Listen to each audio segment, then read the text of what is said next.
Papua itu tutupan hutannya 30 juta hektar hutan. 80% adalah hutan tropis.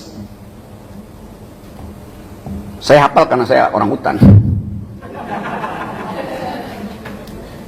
Di 37 juta hektar hutan di Papua, 20 jenis pohon. Ada 160 ribuan jenis serangga. Ada 6.000 jenis mamalia. Dan ada 500 masyarakat adat. Sekarang Omnibus Law akan dipakai di situ demi yang disebut food estate. Berapa ratus jenis spesies yang akan hilang. Berapa ribu pohon yang akan ditebang. Berapa ribu ulat yang akan kehilangan tempat dia bermukim di kaki pohon. Berapa ribu cacing yang akan diangkat dari habitat aslinya.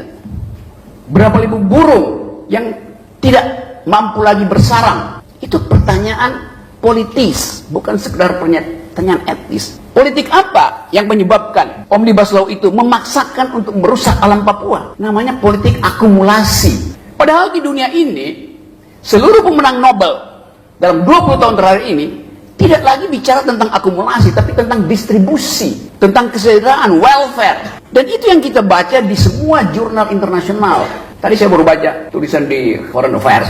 Saya beli di airport, selama penerbangan saya baca satu upaya untuk mengembalikan ingatan bahwa ilmu yang disebut public policy sebetulnya diawali dengan keinginan untuk menginjeksi anggaran agar supaya ada growth. Jadi pertumbuhan itu fungsi dari anggaran. Kalau kita nggak punya anggaran, kita nggak bisa bertumbuh secara ekonomi itu. Itu dalil kuno yang sebetulnya dipakai oleh para ekonom pada waktu itu untuk membackup kepentingan dari yang sekarang kita sebut sebagai oligarki, yang dulu di dalam pertarungan gagasan antara Cambridge School dan Chicago School menimbulkan diskusi yang dahsyat tentang fungsi pemerintah. Apakah fungsi pemerintah itu adalah injeksikan anggaran supaya terjadi distribusi, atau jangan lakukan sesuatu terhadap pasar supaya pasar itu tumbuh dengan sendirinya? Yang biasa kita kenal debat antara liberal dan libertarian, antara John Maynard Keynes, Keynesian Economics, dengan orang semacam Austrian School yang bermarkas di Chicago. Kita tahu itu dulu. Debat makroekonomi antara kutub Cambridge dan kutub Chicago. Sekarang dua-duanya lenyap.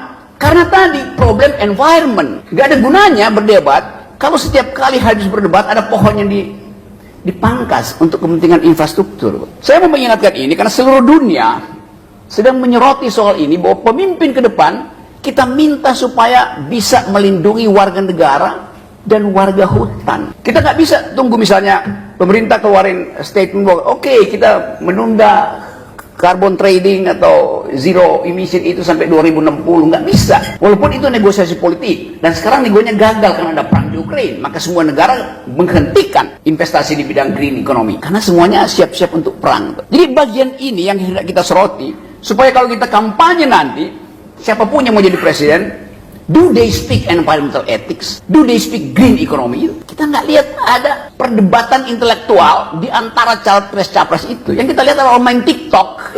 Capresnya taktok, TikTok, TikTok. Apa isi otaknya? Adalah hak atas udara yang bersih, hak atas rumput yang hijau, hak atas air yang jernih, hak atas wangi mawar, hak atas cicit burung. Itu yang sekarang lagi dibicarakan di dunia. Setiap pemimpin dunia kalau nggak mengerti environmental ethics, dia akan dianggap sebagai buta huruf terhadap peradaban.